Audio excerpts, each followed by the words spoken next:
சரி, இதில் பாருங்கள் மொமெண்ட் ஆஃப் அ ஃபோர்ஸ். இப்போ மொமெண்ட் ஆஃப் அ ஃபோர்ஸ்னா ஒரு ஃபோர்ஸை நம்ம அப்ளை பண்ணுவோம் ஏதோ ஒரு டைரக்ஷனில். அதில் இருக்கக்கூடிய ஒரு பாயிண்ட்டுக்கும் ஸ்பேஸ், அதாவது ஃபிக்ஸ்டு பாயிண்ட்டுக்கும் உள்ள டிஸ்டன்ஸு தான் மொமெண்ட் ஆஃப் அ ஃபோர்ஸ். இப்போ இதுதான் ஃபோர்ஸ் எஃப் வெக்டர். இப்போ இங்கே வந்து ஒரு ஏ அப்படிங்கிற ஒரு பாயிண்ட் இருக்குன்னு வச்சுக்கோங்க.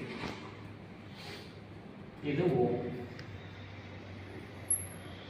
இந்த distance OA vector cross vector, இதுதான் மொமெண்ட் ஆஃப் ஃபோர்ஸ் அபவுட் ஓவா.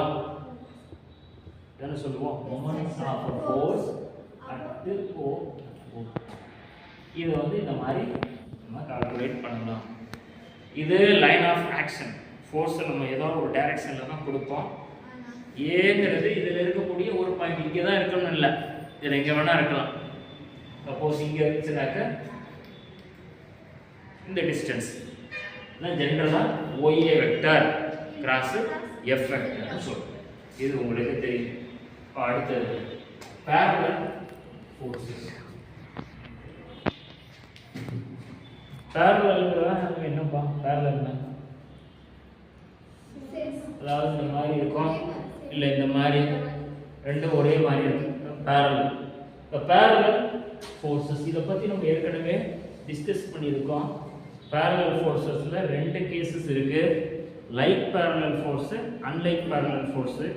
இப்போ நமக்கு வந்து லைக்கை மட்டும் பற்றி தெரிஞ்சுக்கணும். லைக்னாக்க இது ஒன்று ரெண்டு லைனு ரெண்டும் ஒரே டைரக்ஷனில் இருக்கும். இது F1 வெக்டர், இது F2 வெக்டர். இங்கே ஒரு பாயிண்ட் இருக்குது, இது ஏன்னு எடுத்துக்கிறேன். இங்கே ஒரு பாயிண்ட் பின்னு. ரெண்டுமே லைக் parallel forces. இப்போ இது நம்ம கனெக்ட் பண்ணணும். இப்போ இதுக்கு முன்னால் பார்த்த ஒரு தியரம், லைக் parallel forces உடைய ரிசல்டன்ட் எந்த இடத்துல இருக்கும்னா இந்த ஏபிங்கிற லைன் இருக்கு இல்லையா, இதுக்கு இன்டர்னலி அப்படின்னு இருக்கும். இதை வந்து என்ன சொல்லியிருக்கோம்னா சின்னு சொல்லியிருக்கோம். இதில் தான் இந்த ரிசல்டன்ட் இருக்கும். ரிசல்டன்ட்னா என்ன? F1 vector plus F2 vector, அதுதான் என்ன resultant. R vector R is equal to F1 vector plus F2 vector. இதுதான் parallel forces. அப்படியே இந்த டயக்ராம் பாருங்க. இது நம்ம ஆல்ரெடி லாஸ்ட் கிளாஸில் டிஸ்கஸ் பண்ணியிருக்கோம். ஏன்னா ஒன்று இங்கே மாற்றி சேஞ்ச் பண்ணியிருக்கோம். இதில் Pங்கிறது ஒரு ஃபோர்ஸு, Qங்கிறது ஒரு ஃபோர்ஸு, Pக்கு வந்து parallel ஃபோர்ஸு, ஓங்கிற பாயிண்ட்டை இங்கே சூஸ் பண்ணியிருக்கோம். ஸோ இந்த லைனில் இந்த பாயிண்ட்டில் சி வந்து ஏபிக்கு இன்டர்னலாக டிவைட் பண்ணுது. ஈக்குவலான்லாம் சொல்லலாம், ஏதோ ஒரு ரேஷியோவில் சிங்கிற பாயிண்ட் வந்து ஏபியை டிவைட் பண்ணும். அது என்ன ரேஷியோன்னு நமக்கு தெரியாது. இதே இது அன்லைக் parallel ஃபோர்ஸில் சி எந்த இடத்துல இருக்குன்னா வெளியே இருக்கும். நல்லா ஞாபகம் வச்சுக்கோங்க. அன்லைக்னா சி வெளியே வந்துடும், லைக்னா சி உள்ள வரும். இப்போ இங்கே நம்ம டிஸ்கஸ் பண்ணுறது எல்லாமே லைக் parallel ஃபோர்ஸை மட்டும்.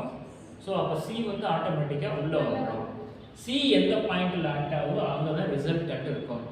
Resultant is generally denoted by R. R vector is equal to F1 vector plus F2 vector. இப்போ நம்ம என்ன டிஸ்கஸ் பண்ணிருந்தோம் இதுக்கு முன்னால்? Moment of force. இப்போ ஓங்கிற ஒரு பாயிண்ட்டு ஏதோ ஒரு இடத்துல இருக்கு. இப்போ அந்த ஓங்கிற பாயிண்ட் இங்கே இருக்க மாதிரி எடுத்துக்கிறேன். இந்த ஓல இருந்து ஏக்கு ஒரு லைன் எப்படி தானே போட்டிருக்கோம். ஓல இருந்து ஏக்கு ஒரு லைன். அதே மாதிரி ஓல இருந்து பிக்கு ஒரு லைன். அதே மாதிரி ஓல இருந்து சிக்கு ஒரு லைன். இப்போ மூணு ஃபோர்ஸுக்கும் தனித்தனியாக பாருங்க. இப்போ நம்ம இங்கே என்ன எழுதியிருக்கோம்? Moment of a force. ஒரே ஒரு ஃபோர்ஸ் ஆக்ட் ஆகுறதுனால ஃபோர்ஸ்ன்னு போட்டுருக்கோம். இப்போ இங்கே என்ன வார்த்தை யூஸ் பண்ணணும்? Moment of a force F1 vector at O. அப்போ என்ன எழுதுவோம்? O A vector cross F1 vector. புரியுதா? moment of a force F1 vector at O. இப்ப அடுத்து என்ன இருக்குது?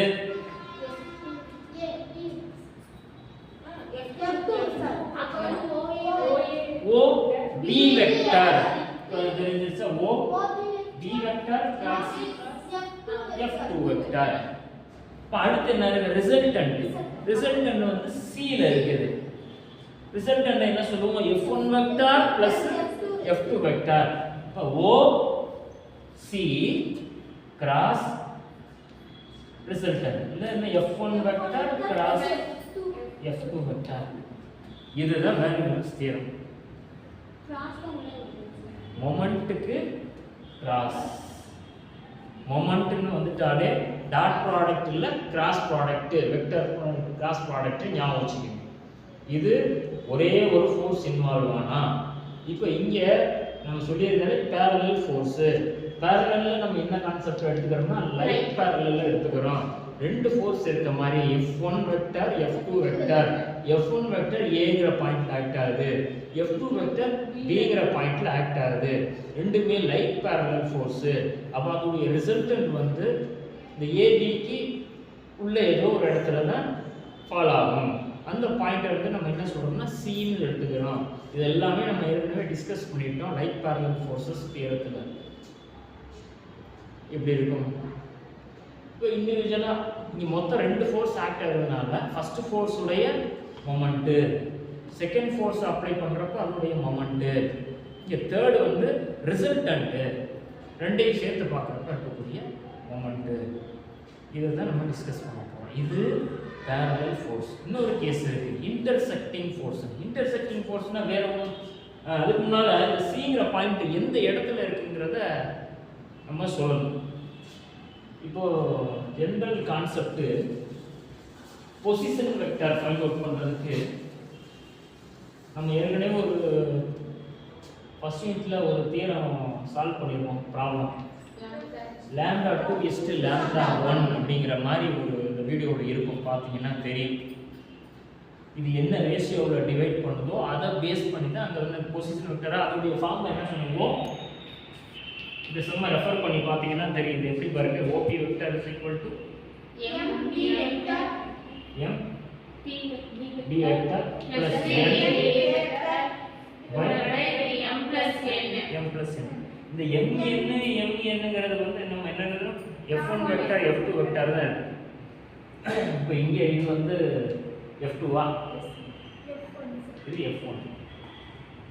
இது இந்த ரேஷியோட Cங்கிற பாயிண்ட் ABங்கிற லைனை F2 F1 இந்த F2 F1 இந்த ரேஷியோல டிவைட் பண்ணுது அப்படின்னு அர்த்தம். F2 F1.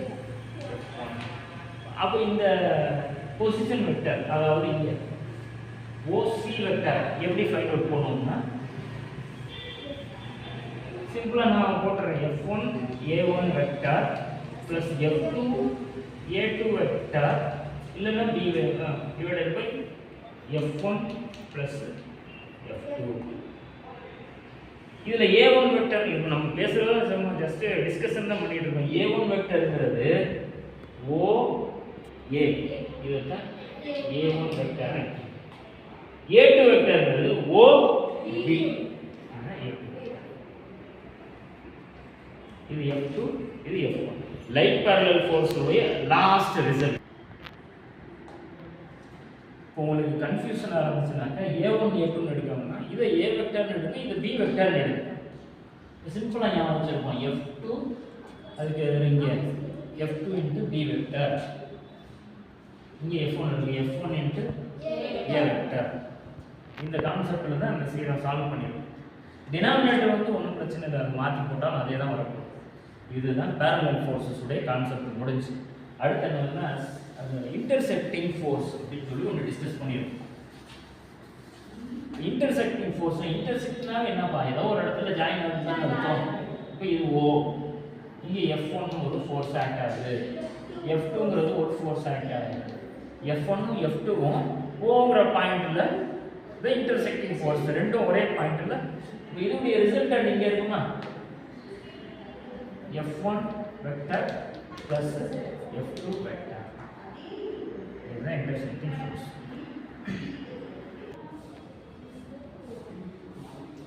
கிராஸ் ப்ராடக்ட் உடைய பேசிக் கான்செப்ட் சில எதை பார்க்கணும். ஏ வெக்டர் இந்த மாதிரி ஃபார்ம்ல இருக்கு, பி வெக்டர் இப்படி இருக்கு. இப்போ A vector cross B vector எப்படி ஃபைண்ட் அவுட் பண்ணுவீங்க? இந்த determinant A vector cross B வெக்டர்னா பாஸ் போட்டு I J K இந்த மாதிரி மேட்ரிக்ஸ் படிச்சிருக்கணும். இது சால்வ் பண்ணோம்னா நமக்கு வர answer -I vector + 2J vector - K vector. அடுத்து நான் என்ன பண்ண போறேன்னா இந்த A வெக்டர் இருக்கு இல்லையா, இதை 2 ஆல் மல்டிப்ளை பண்ணிடுறேன். 2A வெக்டரையும் B வெக்டரையும் 2A vector cross B vector அதே கான்செப்ட் IJK இந்த 4 6 8 இதை அப்ளை பண்ணி சால்வ் பண்றோம். நமக்கு லாஸ்டா கிடைக்கிற ஆன்சர் பாருங்க -2I vector + 4J vector - 2K vector. இப்போ இந்த ஆன்சரையும் கம்பேர் பண்ணி பாருங்க. அதாவது A vector cross B vector is equal to the A vector cross B vector la வர்ற ஆன்சரை 2 ஆல மல்டிப்ளை பண்ணோம்னா that is equal to 2A vector cross B vector. இது A க்கு மட்டும் தான் satisfy ஆகும்னு சொல்ல முடியாது. A vector cross 2B vector 2 நம்ம இந்த இடத்துல போட்டு மல்டிப்ளை பண்ணோம்னாலும் ஈக்குவலா இருக்கும். இது கிராஸ் ப்ராடக்ட்டுக்கும் சேம், டாட் ப்ராடக்ட்டுக்கும் சேம்.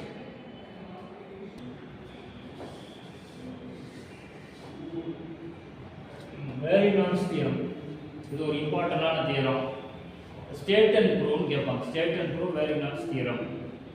இது வேற ஒண்ணும் இல்ல, ஸ்டேட்மென்ட் ரீட் பண்ணி பாருங்க. the sum of the moments னா உங்களுக்கு தெரியும். sum of the moments னா more than one moment. ரெண்டு ஃபோர்ஸ், அதாவது ஒரு ஃபோர்ஸை விட அதிகமா ஆக்ட் ஆகும். the sum of the moments of two intersecting or parallel forces about any point is equal to the moment of resultant of forces about the same point. ஒரு force act ஆகுது, அந்த force act ஆகுறதுனால ஏற்படக்கூடிய moment இன்னொரு force act ஆகுது, அந்த ஃபோர்ஸ்னால ஏற்படக்கூடிய moment, இது ரெண்டையும் நம்ம ஆட் பண்ணோம்னா that value is equal to resultant இருக்கு இல்லையா, ரெண்டு ஃபோர்ஸ் உடைய ரிசல்டன்ட், அந்த ரிசல்டன்ட் மூலமா இருக்கக்கூடிய மொமெண்ட்டும் சேமா இருக்கும். இப்போ ஃபர்ஸ்ட் ஃபோர்ஸ் F1 எடுத்துக்கிட்டீங்கன்னா F1 ல ஒரு மொமெண்ட், F2 ல ஒரு மொமெண்ட், இந்த ரெண்டு மொமெண்ட்டையும் ஆட் பண்ணுங்க. that is equal to resultant of F1 plus F2. F1 F2 நமக்கு ரிசல்டன்ட் ஒரு ஃபோர்ஸ் கிடைக்கும். அதை வந்து F1 plus F2 ன்னு சொல்லுவோம். அந்த F1 plus F2 ல இருக்கக்கூடிய மொமெண்ட்டும் சேமா இருக்கும். அந்த ஸ்டேட்மென்ட் இத ரெண்டு கேஸா பிரிக்கும். ஃபர்ஸ்ட் கேஸ் வந்து இன்டர்செக்டிங் ஃபோர்ஸ் கொடுத்துட்டாங்க இல்லையா, two intersecting or parallel force. intersecting force இருந்தா ஃபர்ஸ்ட் கேஸ், parallel force இருந்தா செகண்ட் கேஸ். இப்போ இதுல ஒரு சின்ன விஷயம் மட்டும் ஞாபகம் வச்சுக்கோங்க. A vector cross B vector plus C vector is equal to, இது எப்படி வரும்? A vector cross B vector plus A vector cross C vector. இதெல்லாம் பேசிக் கான்செப்ட். ரெண்டுமே இன்டர்செக்டிங் ஃபோர்ஸ்ங்கறப்ப இந்த மாதிரி ஆக்ட் ஆகும். F1 இது F2 வெக்டர், இதுதான் இன்டர்செக்டிங் ஃபோர்ஸ்க்கு எக்ஸாம்பிள். இந்த கிராஃப் பாருங்க சார், இந்த டயகிராம் F1 ஒரு ஃபோர்ஸ், F2 ஒரு ஃபோர்ஸ். இது ரெண்டு ஃபோர்ஸுமே எதுல ஆக்ட் ஆகுது? ஏங்கிற பாயிண்ட். ரெண்டு ஃபோர்ஸுமே இன்டர்செக்ட் ஆகுது, அதனால இந்த இன்டர்செக்டிங் கேஸுக்கு எடுத்துக்கிறோம். ஃபர்ஸ்ட் லைன் என்ன எழுதுறீங்க? let F1 vector, let the line of action of F1 vector and F2 vector intersect at A. இதோட மீனிங் என்ன? f1 vector and f2 vector வந்து இன்டர்செக்ட் ஆகுது ஏங்கிற பாயிண்ட்ல அதை தான் எடுத்து எழுதிட்டோம். இப்போ அடுத்த ஸ்டெப் என்ன செய்ய போறோம்னா இதோடைய மொமெண்ட்டை கால்குலேட் பண்ண போறோம். f1 ஃபோர்ஸ் ஆக்ட் ஆகுறதுனால எப்படி மொமெண்ட் எப்படி கால்குலேட் பண்ணுவோம்? இந்த டெஃபினேஷன் ஓங்கிற ஒரு பாயிண்ட் இருக்கும், இந்த ஃபிக்ஸ்டு பாயிண்ட் f1 வெக்டரையும் கிராஸ் இந்த OA வெக்டரையும் மல்டிப்ளை பண்ணா we get moment of the force F1. இப்போ இங்க ரெண்டு ஃபோர்ஸ் ஆக்ட் ஆயிருக்கு. ஃபர்ஸ்ட் நான் F1 வெக்டரை வச்சு மொமெண்ட் கால்குலேட் பண்ண போறேன். F1 வெக்டர்னால எனக்கு என்ன கிடைக்குது? OA vector cross F1 vector. அடுத்த லைன்ல F2 னால OA வெக்டர் கிராஸ் F2. இவங்க எப்படி எழுதியிருக்கோம்? டெல்ட மொமெண்ட்ஸ் எழுதிட்டோம். இதுக்கு பதிலா நம்ம என்ன எழுதலாம்னா the moment of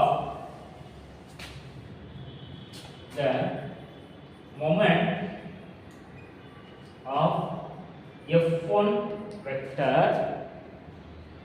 above the at O above to one above O is OA vector cross F1. அதாவது இந்த லைன் இப்படி இருக்கு. அடுத்த செகண்ட் லைன் என்ன எழுத போறோம்? மொமெண்ட் ஆஃப் F2 வெக்டர் முடிஞ்சா இதுவரை இது ரெண்டுடைய சம். ஃபர்ஸ்ட் என்ன எழுதணும்? OA vector cross F1 vector plus OA vector cross F2 and then sum is OA vector cross F1 vector plus OA vector cross F2 vector. இத equation 1 ன்னு எடுத்துக்கலாம். இப்போ முடிஞ்சிருச்சு. இப்போ பட் இதெல்லாம் வேணாம்.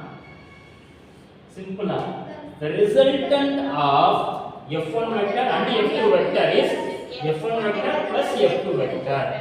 இந்த F1 vector plus F2 vector எங்க ஆக்ட் ஆகுது?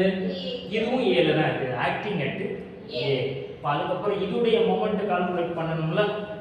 So it's moment about O. எதுடைய மொமெண்ட்? இந்த F1 வெக்டர் இதோடைய மொமெண்ட் O ல. அப்ப என்ன பண்ணுவோம்? O A vector cross F1 vector plus F2. இது ஈக்குவேஷன் 2. இப்போ ஈக்குவேஷன் 1 ஐயும் 2 ஐயும் கம்பேர் பண்ணுங்க. நமக்கு இந்த மாதிரி ரிசல்ட் கிடைக்கும். அதாவது என்ன result? A vector cross B vector plus C vector which is equal to A vector cross B vector plus A vector C vector. இதுதான் ஆன்சர். First case over. இப்போ அடுத்து செகண்ட் கேஸ் என்ன சொல்லிருக்காங்க? parallel forces. இதுல இருக்க லைனையே அப்படி மாத்தி எழுத போறோம், வேற ஒண்ணும் சொல்லல. இப்போ இதுல ஃபர்ஸ்ட் லைன் என்ன எழுதுனீங்க? let the line of action of forces F1 and F2 are intersecting at A ன்னு போட்டோம். இதுல என்ன எழுதுவோம்? parallelனாவே parallelனா என்ன?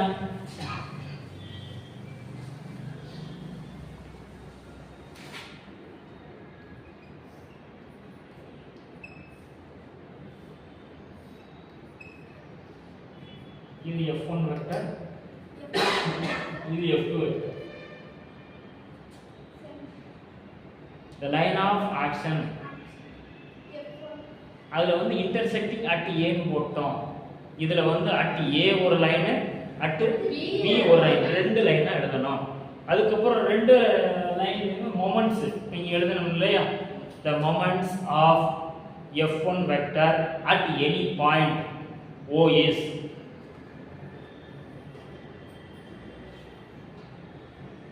O A vector cross F1 vector.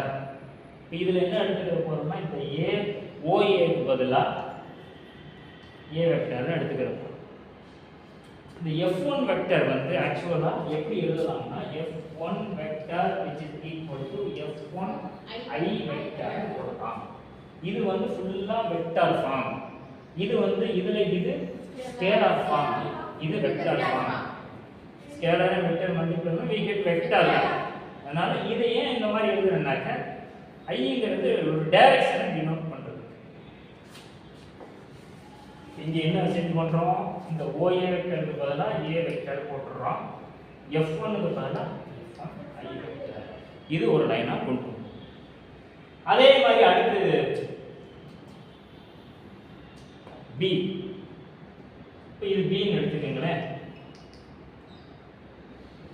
O B vector பதிலா B வெக்டர்னு போடுவோம், கிராஸ் F2 I வெக்டர். சரிங்களா?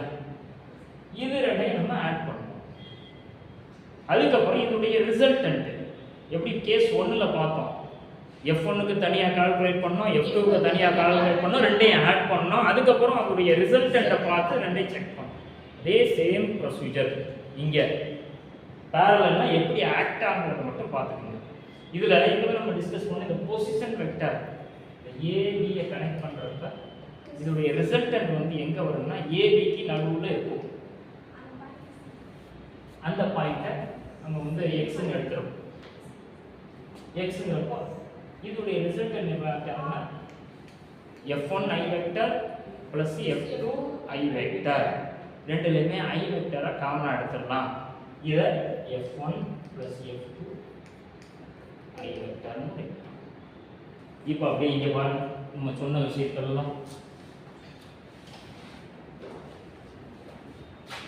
case 2 parallel forces. First let the parallel forces be F1 வெக்டரை எப்படி எழுதலாம், F1 I வெக்டர், F2 வெக்டரை F2 I வெக்டர். at எந்த பாயிண்ட்ல, at A1 and A2. அதாவது இந்த F1 வெக்டர் A1 ங்கற பாயிண்ட்ல ஆக்ட் ஆகுது, F2 வெக்டர் A2 ங்கற பாயிண்ட்ல ஆக்ட் ஆகுது. இது ஒரு லைனா முடிச்சுக்கங்க. இதுக்கு அடுத்த லைன் என்ன சொல்றோம்னா A1 வெக்டர் A2 வெக்டர் பத்தி சொல்றோம். A1 வெக்டர் என்னது, O ல இருந்து A1, இத A1 வெக்டர்னு சொல்றோம். O ல இருந்து A2 A2 vector. A1 vector A2 vector B position vectors. PV ங்கிறது ஷார்ட் ஃபார்ம்ல position vector. Position vectors of எதுடைய position vector A1, A2 with respect to O. O ல இருந்து பார்க்கணும். இது ஒரு லைன், செகண்ட் லைன். அதுக்கு அப்புறம் என்ன நம்ம ஃபைண்ட் அவுட் பண்ணனும், moment. then the moments of F1 vector about it. இது மட்டும் ஞாபகம் வச்சுக்கோங்க.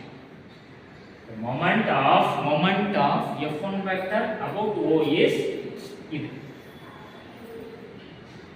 moments என்னது, இத விட்டுருங்க. the moment of F1 vector about O is A1 vector cross F1 I vector. அடுத்து அடுத்த லைன்ல the moment of F2 vector about O is A2 vector. அடுத்த லைன். அப்புறம் இது ரெண்டையும் நம்ம ஆட் பண்ண போறோம், their sum. இது ரெண்டையும் ஆட் பண்ணிருக்கீங்க, நமக்கு இந்த மாதிரி கிடைக்கும். இப்போ இதுல வந்து என்ன இப்படி சிம்பிளா போட்டுட்டோம், இது A1 வெக்டர், இங்க கிராஸ் இருக்கு, இங்க F1 இருக்கு. இதுல என்ன எழுதிருக்கோம், F1 A1 வெக்டர்னு போட்டோம். இப்போ கொஞ்ச நேரத்துக்கு முன்னாடி நம்ம ஒரு ப்ராப்பர்ட்டி டிஸ்கஸ் பண்ணோம், ஞாபகம் இருக்கா, 2A vector cross B vector which is equal to 2A vector cross B vector, A vector cross 2B vector. இப்போ இதுல எந்த ப்ராப்பர்ட்டி இதுக்கு சூட் ஆகுது பாருங்க. இப்போ இதை திங்க் பண்ணுவோம், இதையும் இதையும் மட்டும் இருக்கு. இங்க எப்படி இருக்கு, இங்க எப்படி இருக்கு, இங்க B ல, அதாவது இங்க A ல இருக்கக்கூடிய இது A ங்கற 2 ங்கற ஸ்கேலரா, 2A வெக்டர்ங்கிறது வெக்டர், அப்படி மட்டும் ஞாபகம் வச்சுக்கோங்க. இப்போ இங்க என்ன இருக்கு, இங்க F1 ஸ்கேலர், அதாவது A வெக்டர் கிராஸ் 2B வெக்டர்னு இருக்கிற மாதிரி இது A vector cross 2B vector. அது இங்க எப்படி எழுதுறோம், 2 அதானே 2A வெக்டர், அவ்வளவுதான். அதனால தான் எழுதி சொன்னேன், A vector cross 2B vector which is equal to 2A vector, 2A vector cross B vector வரும். அடுத்து பிளஸ் இங்க இருக்கு இல்லையா, இங்கேயும் a vector cross 2b vector. திரும்பவும் இங்க அதே மாதிரி வரும். ரெண்டுலயுமே எது காமனா இருக்குன்னா கிராஸ் i காமன். இது ஒரு பேசிக் கான்செப்ட். இது தெரிஞ்சா தான் சால்வ் பண்ண முடியும். இப்போ முடிஞ்சு. அடுத்து நம்ம பண்ணுவோம் ரிசல்டன்ட். பட்டெல்லாம் வேணாம். the resultant of the equation 3 னு கூட எடுத்துக்கங்க. இது equation 3. the resultant of f1 i vector and f2 i vector is f1 plus f2 i vector. i vector காமனா எடுத்துறோம். f1 plus f2 acting at x. நமக்கு தெரியும் ரெண்டு parallel force act ஆகுதுன்னா அதுடைய ரிசல்டன்ட் வந்து இந்த a b க்கு நடுவுல தான் இருக்கும். இந்த பாயிண்ட தான் நம்ம என்ன பண்றோம் x ன்னு எடுத்துக்கிறோம். இது என்ன ரேஷியோவோட டிவைட் பண்ணனும்னா f2:f1. f2:f1 இதுதான் இதோட ரிசல்டன்ட். இத பத்தி தான் சொல்றோம். the resultant of f1 இந்த லைன் வந்து at x where capital X divides internally a1 a2 internally என்ன உள்ளுக்குள்ள. இதே அன்லைக்னாக்க இந்த x இங்க வராது, வெளிய வந்திருக்கும். அப்ப x வந்து divides externally. சரியா? லைக்ங்கறனால internally the ratio f2:f1. So இங்க f2 இது f1. f2 f1. So position vector of x, அதாவது இந்த பொசிஷன் இந்த வெக்டர் x உடைய பொசிஷன் எங்க இருக்குன்னு ஃபைண்ட் அவுட் பண்ணனும். அதுக்கு தான் ஃபார்முலா. இப்போ நம்ம இத டிஸ்கஸ் பண்ணோம். எப்படிங்கிறது f1 a1 vector plus f2 a2 vector divided by f1 plus f2. இப்போ இதோட பொசிஷன் வெக்டர் இங்க ரிசல்டன்ட் ஆக்ட் ஆகுது. இந்த ரிசல்டன்ட் ஆக்ட் ஆகிறப்ப இதுல இருக்கக்கூடிய மொமெண்ட் அதுதான் moment ox vector cross f1 vector f1 plus f2 i vector. இது புரியுதா? இது என்னன்னா இதுக்கு முன்னால ஒரு லைன் எழுதிக்கங்க. the resultant of the moment of resultant of f1 plus f2 i vector is என்னது ஃபர்ஸ்ட் ரிசல்டன்ட் பத்தி சொல்லிட்டோம். அப்ப அந்த ரிசல்டன்ட்டை யூஸ் பண்ணி வரக்கூடிய மொமெண்ட்டை பத்தி சொல்றீங்க. இது மொமெண்ட் அந்த லைன் எழுதி which is equal to இத நம்ம கால்குலேட் பண்ணிருக்கோம். இங்க இத எடுத்து அப்படியே இங்க போடுவோம். இதையும் கேன்சல் பண்ணுவோம். So f1 a1 vector plus f2 a2 vector cross i vector. இது வந்து ஈக்குவேஷன் 4. இப்போ 3 யும் 4 யும் பாருங்க. ரெண்டு சேமா இருக்கா? So hence the rule.